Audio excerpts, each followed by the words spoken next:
I had a pair of cargo shorts when I lived in New York solely for the purpose of putting a Big Mac in one pocket and fries in the other. Jesus. He's an actor, comedian, and host of the podcast My Mama Told Me. Welcome back, returning champion, Langston Kerman. Yeah. Let's get into it. What a week. Langston, as you know, we like to start these episodes with the worst joke we could come up with. Oh, I know. I'm excited to hear how bad you can go. Let's do it. This is brutal. Business Insider is changing its name to Insider. Ever since this pandemic started, everybody's losing business. Okay. All right. You went cute, and I appreciate that. I thought you were gonna say something about minding their business, and I was like, oh, we're getting a little edgy. But no, you were like, what is the family-friendly version of this joke? Well, it's something about the word business. Just business. Jeff Bezos announced that he will step down from his role as Amazon CEO later this year. Bezos is stepping down to focus on his true passion, collecting infinity stones. I recently found out that he's got a whole space program he's working on. So of course, really? I believe it's called Blue Orbit. That he That doesn't sound good. No, it's not. There's no way that's good. But he's sending people to suborbital space for $200,000 each. So he's got things to focus on. That's expensive. Yeah. After a while, they'll bring it down to like $150, Yeah. You want those Southwest discounts. Once those kick in. Well, you just got to go. You got to go to space on an off weekend. Mm-hmm. Right. Go to space in the winter when the tickets are cheaper. The winter. Of course, the tickets to space are cheaper. It's winter up here. It's winter. It's bad weather. Bezos is stepping down to focus on his true passion, being a more ripped bald guy than J.K. Simmons. Is that true? J.K.'s pretty buff. That's why he's got to focus. That's why Jeff has to focus. Bezos is stepping down to focus on his true passion, completing the time machine through which he gave himself the idea for Amazon. What if he doesn't do it? What happens? Oh, then he's just a dude with a weird eye. And he's just got to wrestle with that for the rest of his life and no money to help make it feel better. Yeah, he's got to invent Amazon. We're wrong. He deserves what he has. 100% we're wrong. He deserves every penny. Amazon workers in an Alabama warehouse have complained that the company is posting anti-union flyers in the bathroom stalls. But if they don't want to see the posters, they should just pee in water bottles like they're supposed to. That's a pretty good one. I don't know. If you don't want to see the posters, stop asking your robot boss for a break. If you don't want to see the posters, you should have never learned to read in the first place. That's not why we hired you, Amazon workers. They've introduced this thing. It's called like the mega cycle or the mega death cycle, where there's a 10-hour shift that goes from 1:20 a.m. to 11:20 a.m. That is a brutal shift. Yeah, it's wild that we know. Do you know what I mean? Like it's wild that like we don't even know what Nike's doing in terms of their secret sweatshops and all that, but we know exactly what's happening with Amazon, and nobody can do anything. It's a fascinating experience. On Groundhog Day at Gobbler's Knob in Punxsutawney, Phil did see his shadow. You know what that means? 6 more years of COVID. Oh, I don't like that one at all. That doesn't feel good. I want to go outside. I want to go outside. I want to go inside. Those are two of my favorite places. Inside and outside. I like outside, and then sometimes you get sick of that. You go on inside. You go on inside, and you don't have to prep to go inside or ask politely that somebody else following you inside not follow so closely. I would love to let people follow me closely inside. I want to sneak a Chipotle burrito into a movie and then have the person sitting next to me being like, what the fuck? Mm-hmm. Because we're so close. And not because your mask is off, but just because you're being unreasonable in a different way. Right. I'm being antisocial in a less deadly but very annoying way. Yeah. One time my friend Spencer and I, we went to a movie that we thought was going to be empty. It was like a Sunday afternoon, a movie that had been out for a long time. And so we did sneak in a pair of piping hot Chipotle burritos. And we got into the theater and we were like, oh, fuck, it's pretty full. It's pretty full.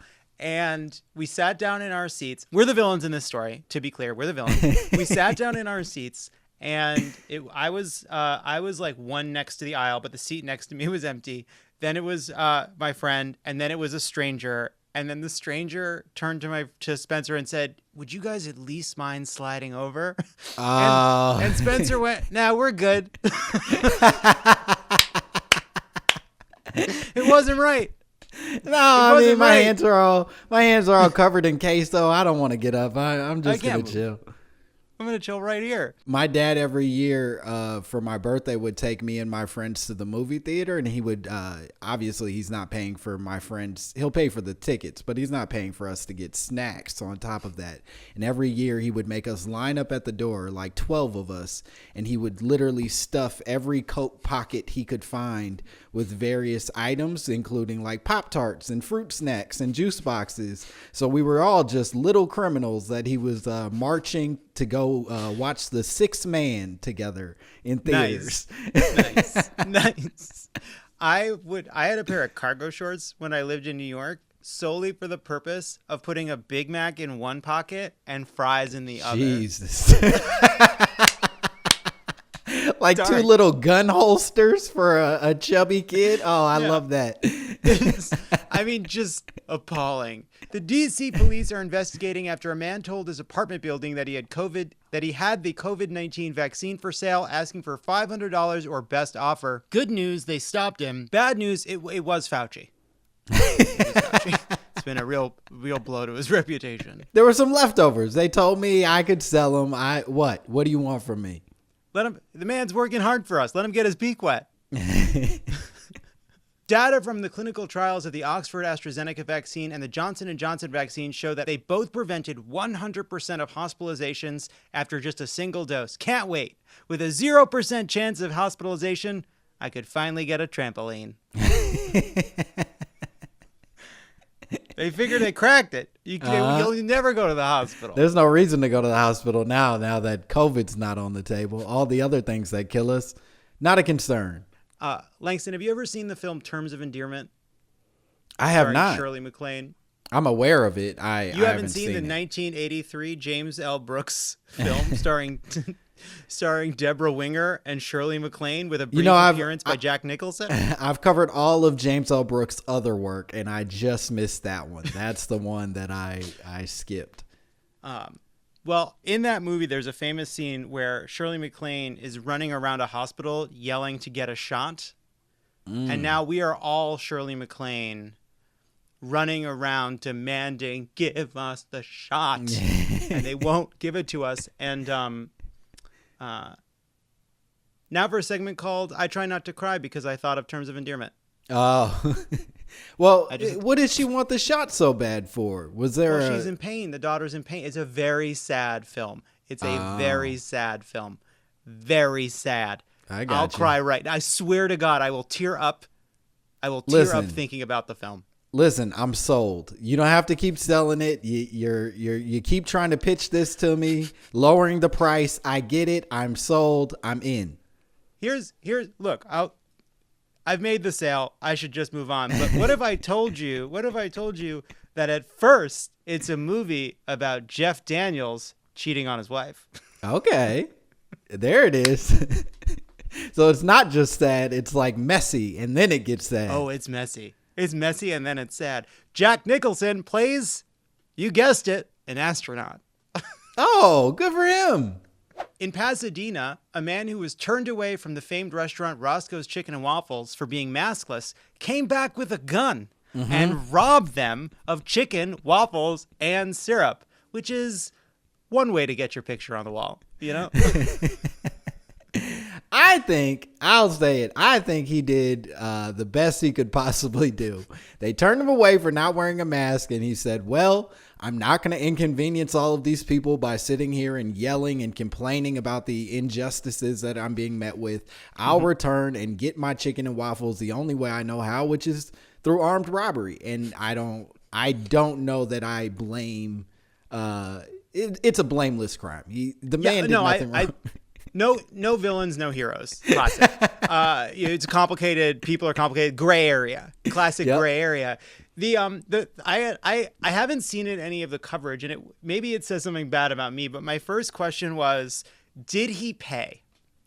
And if you know what I mean, like, is this a Michael Douglas in Falling Down situation where he robs the fast food place because he just missed breakfast, but he wants to pay because it's about the principle? I just want to make the transaction, and you won't do it unless I point a gun in your face. I had a different friend who asked if he returned with a mask on this time when he held them at gunpoint. And that one I was pretty certain was a no. I don't think that he went, got a mask and a gun, and then... Which is ironic, right? Because that's, you need a... Once again, you're fucking up your mask situation in a different way. You would have liked a mask at this point. You probably would have benefited from the mask, and maybe this wouldn't be quite the news story it's become had you worn a mask. It's ironic, right? Because you can't do a mass robbery because of a mask mandate. It's not possible. You're trapped in a loop. You can't do it. Yeah, I think what he's fighting for is unmasked robberies, and that's not a great place to be fighting. Meanwhile, the Biden administration will begin shipping vaccines directly to pharmacies this week. Shout out to the first person who goes to CVS Stone looking for shampoo, a single serving container of hummus, and 2 vitamin waters for the price of 1, only to luck into getting a soon to expire dose of Moderna. We here at Love It or Leave It salute you. That is pretty cool. You go to get some LaCroix and you just end up getting a vaccination. That's huge. That rules. You're just like, I'm just here for a bag of chocolate covered pretzels that were near the register and Advil. Hey, and now I got the vaccine. Can you unlock the deodorant, which you've locked up for some reason? And by the way, I'd love one of those vaccines if you got them. I want the one with 6 blades. I don't know why. Yeah. And some Pfizer. Does Pfizer make both? I don't know if Pfizer covers both of those, but yeah, I'll take the Pfizer brand all the way through. I bet they have to unlock both. Maybe it's the same key. Yeah, they got to unlock it. It's probably the same key. Yeah. Now I'm waiting for a manager to unlock the thing with the vaccine. And she stares at you a little mean because you've inconvenienced her. She was in the back watching YouTube videos. It's like, don't blame me, blame society. Why is all this shit locked up, you know? Senator Joe Manchin said on Tuesday that he doesn't support increasing the minimum wage to $15 an hour in the coronavirus relief bill, and that means we can't pass it because Democrats can't afford to lose a single vote, which means the bill can only be as liberal as our most conservative members will allow, just like how a lone picky eater can force an entire family to eat at Bland Andy's House of Buttered Noodles. Ever been to Let me Bland ask you Andy's? this. You're a man who understands politics far better than I do. Why does Joe Manchin get to call himself a Democrat? Like, he doesn't like Democrats. He doesn't really vote with Democrats. Why does he get to keep using that tagline? It's like, I don't get to call myself a rapper. I ain't doing that. I got other shit going on. Well, I would say actually maybe it's more like when a comedian is also like, it's like he is a Democrat just enough. Like when it counts, right? Like when we really need him, he's there some of the time, which is better than Republicans, which are there 0% of the time. I got you. So it's like, I think it's more like when Eddie Murphy put out that album, you know? Oh, he's a party all the time kind of Democrat. Yeah, he's a party all the time Democrat.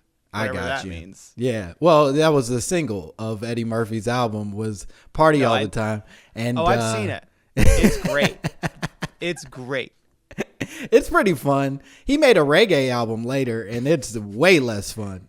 It's there are things like that exist that remind you that you need people in your life that tell you the truth. Mm-hmm. No matter what. Yes. 100%. You need somebody to be like, hey man, button your shirt up and go write some jokes. This ain't the move. Rick James is cool. We all like hanging out with Rick James, but maybe get those buttons up and start focusing on these comedy jokes. Hey, let's think about how you got here and why everybody knows your name. And focus on that. You're super famous for this thing, not for that thing. Look. No. You're not the first comedian who wanted to be a musician, and there's plenty of musicians that want to be comedians. Doesn't really work. It doesn't really work. You're great with voices. We love your voices. None of them should be singing. Maybe just let them talk in silly stylings. Maybe in the character of a silly person singing in a comedic moment. Yep. As long as it's silly. Is it silly, Eddie? Because you don't seem like you're being silly right now. You seem like you're being very serious and trying to attract people with this.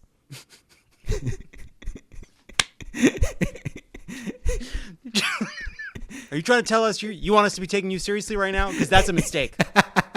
This week, House Democrats announced that they would take a vote to strip Representative Marjorie Taylor Greene of her committee assignments. It was either that or taking her out with the space laser, which was an option. Hag Sameach, Marge. Welcome to the Festival of Lights. In a private meeting, Greene then was greeted by a standing ovation by half of the Republicans in private, so not like for show, like they were just super pumped to see her. Whoa. And then the next day, she went to the floor to defend herself, and she said this. I also want to tell you 9/11 absolutely happened. Whoa. Yeah. Think about how fucking far gone you are, that you are on the floor of the U.S. Congress being like, and I just to set the record straight, I do believe that 9/11 happened. That doesn't mean she doesn't think it was an inside job, you know? No. She's like, it happened for sure. Those were not digitally falling buildings. Those were real falling buildings. Those lives were actually lost. And then some person in the back just stood up and slow clapped her real good as she finished. Like, she nailed it. 9/11 did happen. That's what. I'm sorry, Democrats. What do you disagree with? Your rebuttal? Go ahead, Nancy. I'd love to hear your rebuttal on this one. Let's hear some cancel culture because 9/11 happened. Oh, now you can't say 9/11 happened. Huh, AOC. So dark. On the other side of the Republican Civil War, Liz Cheney, she voted to impeach Donald Trump, so House Republicans tried to oust her from leadership. She kept her vote by a vote of 145 to 61. So roughly the same number of Republicans voted to overturn the election as supported Liz Cheney for impeaching Trump for trying to do the same thing. And that means, Langston, that there are a bunch of Republicans who voted to overturn the election and then voted to support Liz Cheney for impeaching Trump for trying to overturn the election. Do you know how far gone your party is when the devil on your shoulder is Donald Trump and the angel on your shoulder is Liz fucking Cheney? is Dick Cheney's third heart. Yeah. Like the devil in me thinks we should destroy our country, but the angel in me thinks we should destroy other countries. The kid in me loves racist anti-Semitic Facebook posts, but the adult in me wants to bomb Iran. You know? Let's grow up and start a war already. Langston, so good to see you as always. It was Thank great you so much seeing for you. being here.